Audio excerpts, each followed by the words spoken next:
Yes, I have had a love-hate relationship with Tucker Carlson in the past, and you might be thinking, no, but Josh, you're a conservative, and Tucker Carlson is a conservative, and you guys talk about very similar things, and that is all true, and for that reason, I do like him a lot, but there are some times that I just don't understand some of the things he says, whether it's his love for Andrew Tate. I don't understand that at all. Sometimes he is bashing Ben Shapiro or the Daily Wire. I don't get that because they should be allies.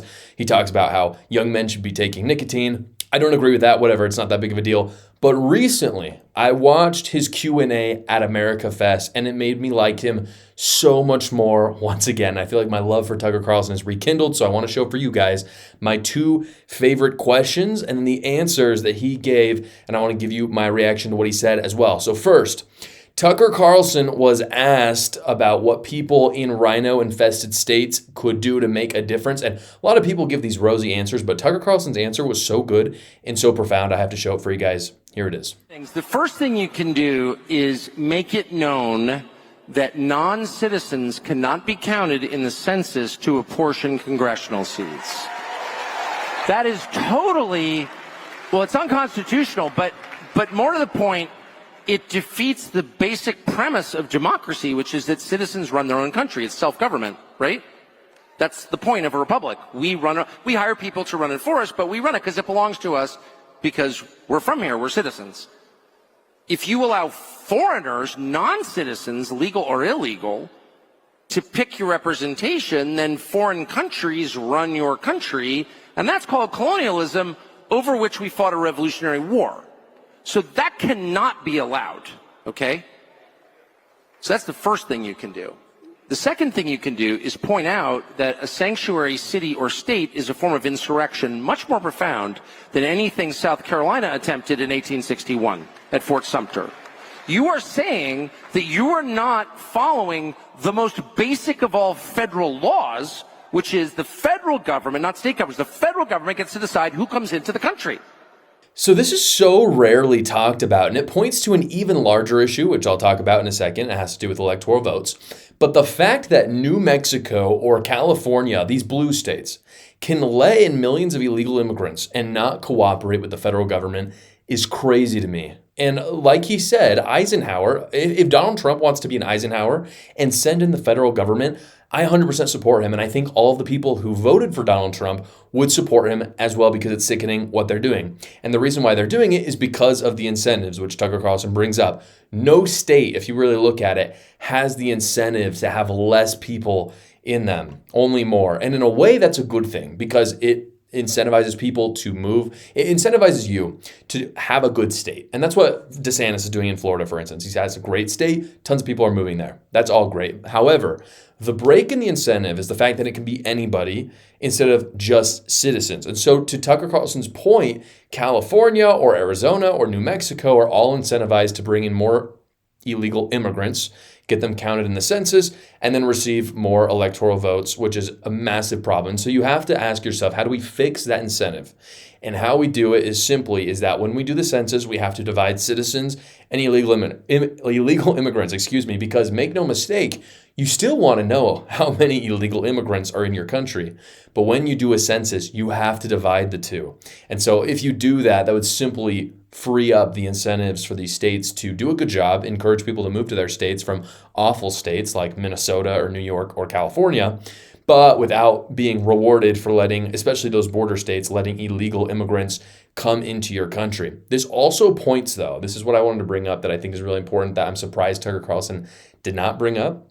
It points to a strategy shift for Republicans, which is that we have to attack the incentives and the elites as well, rather than the people. Because what you saw, for instance, in the last election was that people actually stopped attacking the illegal immigrants in many ways. The really crazy ones, like the people in Colorado who are taking over apartment complexes, attack them all day. But I'm just talking about the average illegal immigrant who comes in through an asylum process and then chills, and they're not really, they're not criminals in terms of they're going on the streets and doing the crazy things that have happened. They're illegal in the sense that they really shouldn't be in our country. You shouldn't attack them. The GOP instead, what they did, which was great, is they attacked the elites and those who were seeking more political power by using the immigrants. And that is a much better strategy, just practically speaking, that I wish Tucker Carlson had talked about. The other thing that this kind of whole electoral mess brings into play, and something that a lot of people do not know about, is the fact that in the last census in 2020, there was a misappropriation for electoral votes, meaning that some states were given more than they were supposed to have. That's real. A lot of people haven't heard about it. I want to just to give you a little bit of the data here. This was from the Heritage Foundation. They reported on it. This is what they said. They said the 2020 survey showed that the Bureau overcounted population. Listen to these states. We have Delaware, Democrat; Hawaii, Democrat; Massachusetts, Democrat; Minnesota, Democrat; New York, Democrat; Ohio, Republican; Rhode Island, Democrat; and Utah, my home state, red. Hardly. We're rhino infested. And I have a feeling Ohio is too. Listen to this, though. This is what they say. The largest mistake was in President Biden's home state, Delaware. It was overcounted, the population, by 5.4%. So forget the illegal immigrants for a second. They're just overcounting the blue states. Conversely, this is what the Heritage Foundation says as well. It says the states whose populations were undercounted are Arkansas, red; Florida, red; Illinois, blue; Mississippi, red; Tennessee, red; Texas, red. All undercounted.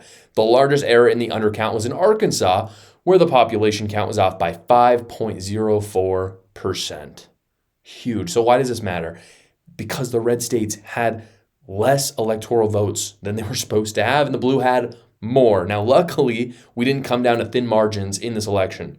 If it had, there would have been riots on the street. I would have been one of them. If it had been like 6 votes, like if Nevada had been like the deciding factor in this election, and Donald Trump had lost by 6 electoral votes, or even less, it could have been 1 in some of the projections, the way that the electoral vote split up, I would have been in the streets rioting, because technically Donald Trump should have won if the census had been done correctly. Now, luckily that didn't happen. It was a landslide.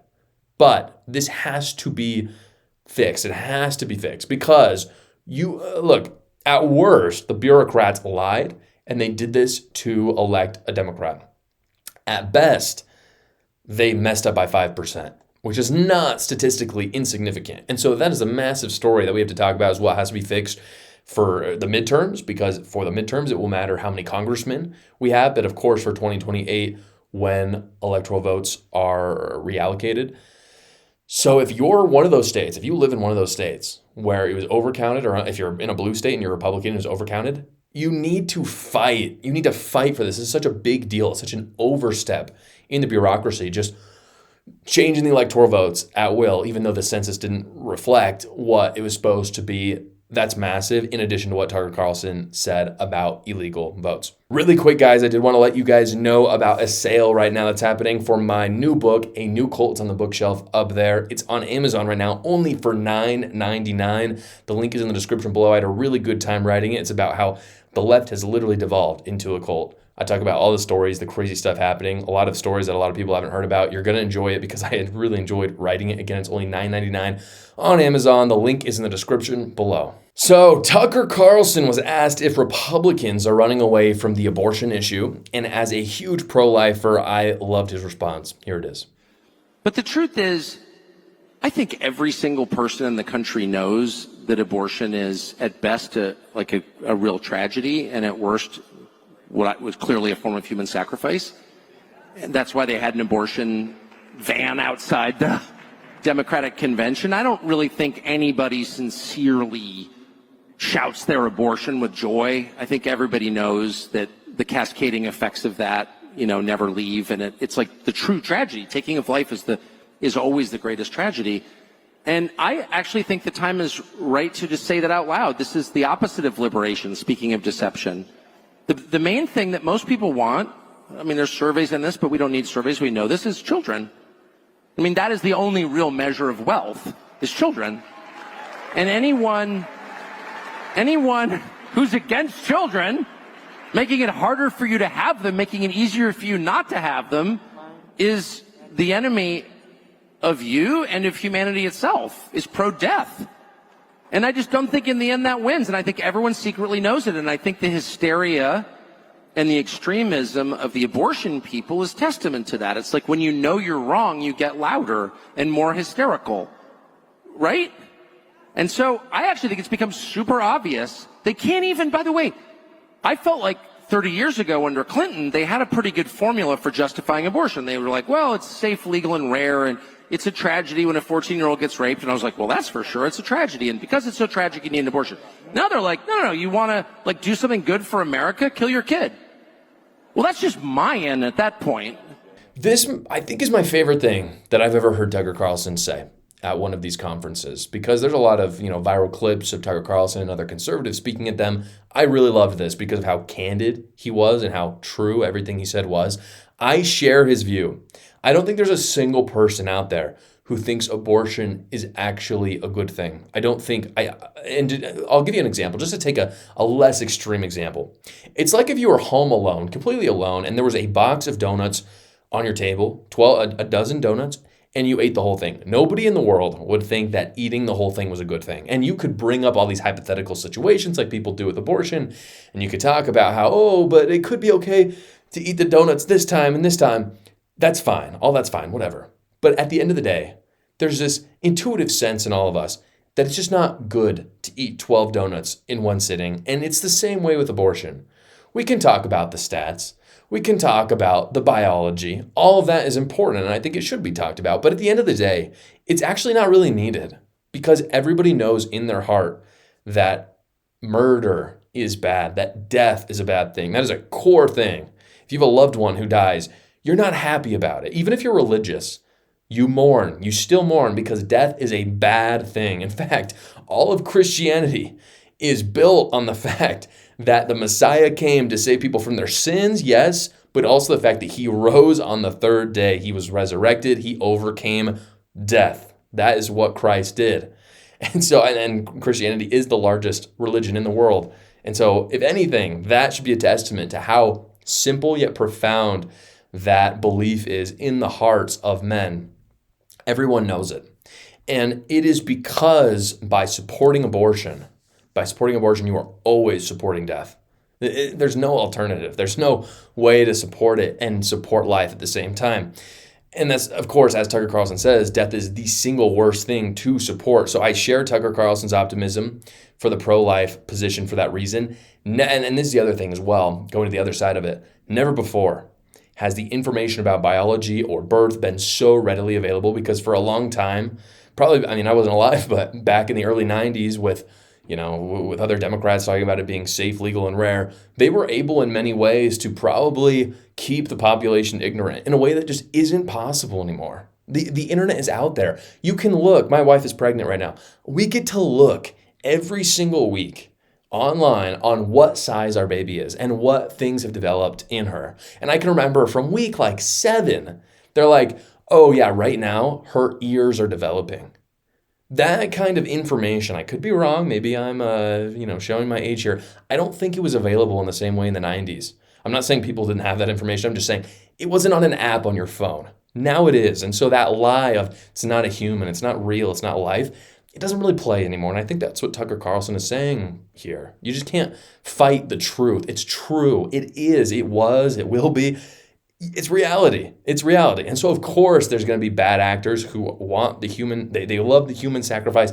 There's a few people out there who truly do worship Satan. They really do love death.